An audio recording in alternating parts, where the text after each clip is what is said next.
우리나라 광복절인 내일은 과거 일제가 태평양 전쟁에서 패망한 패전일이기도 하죠.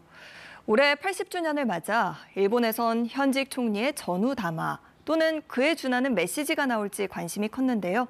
월드이슈에서 박원기 기자와 함께 자세한 이야기 나눠보겠습니다. 패전 80주년을 맞은 일본의 분위기는 현재 어떻습니까? 네, 일본 정부는 8월 15일을 패전일이 아니라 종전 기념일로 부르는데요. 이시바 총리는 종전 80주년을 앞둔 지난주 1945년 8월 원폭이 투하됐던 히로시마와 나가사키를 차례로 방문해 희생자를 추도했습니다. 非核三原則を堅持しながら核兵器のない世界に向けた国際社会の取り組みを主導することは唯一の戦争被爆国である我が国の使命であります。 수많은 사람을 죽음으로 몰아간 태평양 전쟁을 누가 왜 일으켰는지 깊이 반성하기보다는 일본이 유일한 피폭국이라는 피해자 입장을 강조하는 데 무게를 둔 행보였습니다. 해마다 8월 15일이 되면 수도 도쿄에선 전몰자 추도식이 거행되는데요. 태평양 전쟁 희생자를 추모하는 공식 행사로 현직 총리뿐 아니라 일왕 부부도 참석합니다. 2019년 즉위한 나루히토 일왕은 매년 행사 때마다 추도사에서 깊은 반성이란 표현을 써왔는데요. 2022년부터 2024년까지 세 차례 참석한 기시다 당시 총리는 과거 일본의 가해 사실이나 반성에 관한 전혀 언급하지 않았습니다. 내일 열리는 행사도 총리만 이시바로 바뀌었을 뿐 비슷한 장면이 되풀이될 것으로 예상됩니다. 태평양 전쟁 A급 전범이 합사된 야스쿠니 신사엔 일본 우익 정치인들의 참배도 이어질 것으로 보이는데요. 니시무라 야스토시 전 경제산업상처럼 이미 어제 다녀간 사람도 있습니다. 과거엔 패전일마다 일본에서 현직 총리의 담화가 발표되지 않았습니까? 네, 그렇습니다. 지난 1995년이 종전 50주년이었는데요. 그때부터 10년 간격으로 일본 총리의 담화가 나왔습니다. 차례로 들어보시죠. 侵略によって多くの国々、とりわけアジア諸国の人々に対して多大の損害と苦痛を与えました。我が国は多くの国々、とりわけアジアの諸国民に対して多大の損害と苦痛を与えました。心からのお詫びの気持ちを表明してきました。 이런 총리 담화는 우리의 국무회의에 해당하는 각의를 거쳐 발표된 거라 일본 정부의 공식 견해로 봐도 무방합니다. 보신 대로 과거 두 차례 담화된 사죄와 반성의 내용이 직접적인 표현으로 언급됐는데요. 하지만 가장 최근인 10년 전 아베 담화는 그 이전의 담화를 인용하면서 과거형 표현을 썼습니다.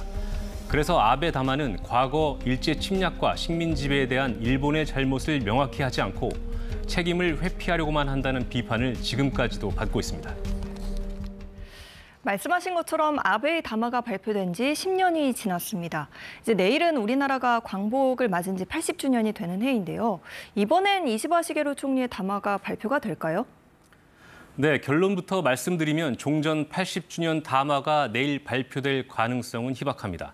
집권 자민당 내 보수층 반발이 심한 데다 이시바 총리의 퇴진을 요구하는 목소리가 끊이지 않고 있기 때문입니다.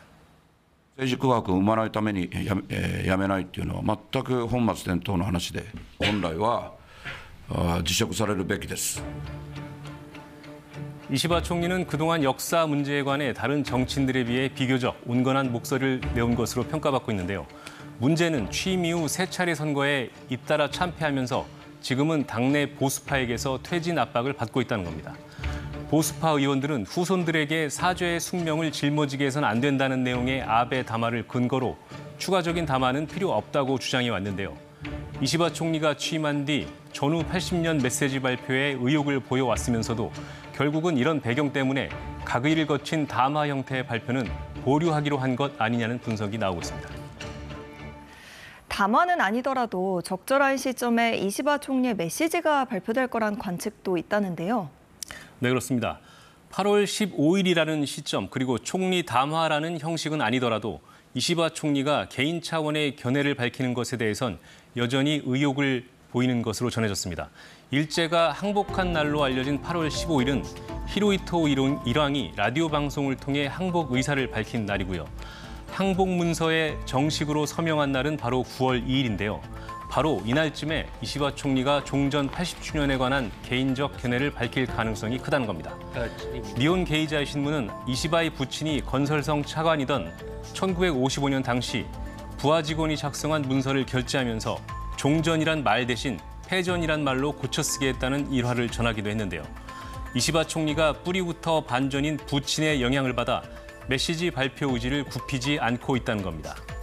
23일엔 한일 정상회담 개최도 예정돼 있고 최근 이시바 지지율이 회복세에 있다는 점도 이런 예상에 무게를 더하고 있습니다.